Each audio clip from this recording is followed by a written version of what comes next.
QB coach, Sterlin and Gilbert. Questions for Sterlin? Sterlin, can you talk a little bit about your history with Coach Blesh, working with him, and your philosophies together?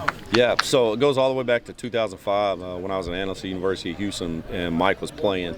So that's when the original relationship started. And then we were high school coaches together right there at the back end of Abilene Cooper and then at Temple High School. And then in 2015, when I was offensive coordinator at Tulsa, Mike was our O-line analyst. Okay. So it goes all the way back, and it just, how we run a football, our thoughts and philosophy on that, just the speed and tempo that we play at, and just the whole concept-wise of what we're trying to get accomplished offensively. And are you guys going to be doing sort of a dual play calling role, or are you just going to be chipping in?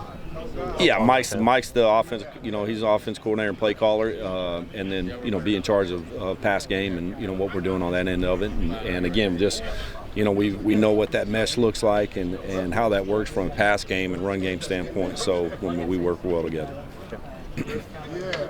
What's your impression of what this team was doing last year? Maybe what you guys want to keep, what you guys want to change a little bit? Yeah, we definitely got some new wrinkles that are going to come in, and especially continuing through spring and summer and into fall camp. I've seen some of last year, but really just focused on the new installs and new ideas and thoughts that we have and things that we've watched and seen that we like to input and install, and some of those things are out there today, and especially over the next 15 days as we go through spring ball. Can you talk about the relative skills of Mendoza and Rogers?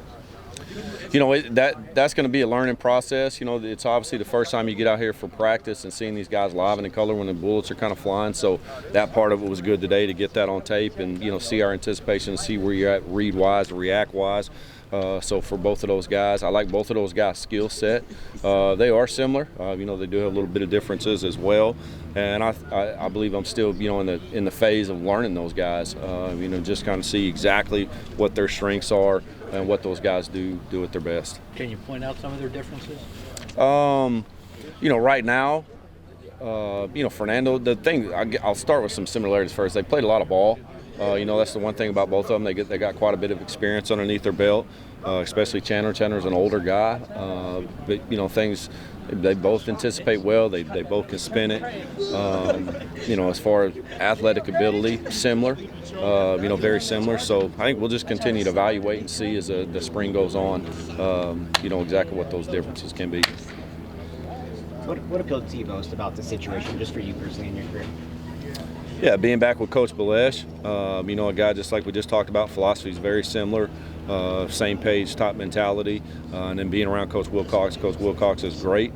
It's been a great opportunity to be coming out on the West Coast. I've been very blessed and fortunate to coach all through the country, and this is my first time on the West Coast, so that aspect of it as well. But the combination of Coach Wilcox and Coach Blesh is really what drew me out here. What's life like for you in Berkeley so far? Oh, it's been good. It's been good. Obviously our guys are great. Our coaching staff's great. The alumni that I've had an opportunity to meet has been very, very great as well. So I'm excited about it. Obviously the weather and everything's starting to shine this way, so that part of it's nice. But yeah, my time so far in Berkeley's been great. You were at Syracuse for a couple of years. Anything distinctive about ACC football, style-wise? Nothing that necessarily just jumps out.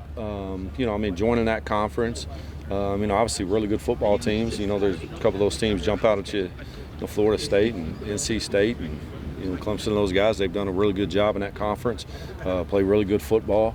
Just as conferences are across the country, that's another conference that's a tough conference. What kind of advantage is it to have a quarterback who started games here last year and knows a good amount of the personnel?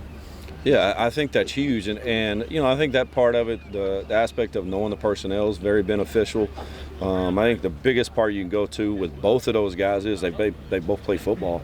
They got quite a bit of experience under their belt, and that's something that's irreplaceable. So excited about that we're able to coach that and coach through that, because when you got a guy that's experienced, even though both of those guys are in a learning phase with some new things, you're also not having to coach some things you would with a younger guy. So that aspect of it's been beneficial for us and positive going forward for both Chandler and Fernando. Has Fernando been living in your and Coach Blesh's office? Yeah, both of those guys have. They're both guys that are eager about learning. They want to learn. They want to be coached. which is awesome. I mean, that's huge. That's a great characteristic to have as a quarterback. And with the new install and the things we're doing, yes, they have been around a lot, which is fine with us. We want those guys around. Have they been working with the receivers a lot in the offseason, especially with a lot of new guys? Yeah, those here? guys have taken on those leadership roles. I mean, those guys I know, came and organized their throws and what they've done. So yeah, both of those guys have done that, and I mean, been obviously responsive from the receivers and the backs and the tight ends. Those guys come out here and do it. Everybody good? All right, All thanks. right, yeah, Thank you. yeah. Pleasure to meet you guys. Good to meet you. Yeah, Nice to meet you. yeah, good to meet you. How many times did people put a G at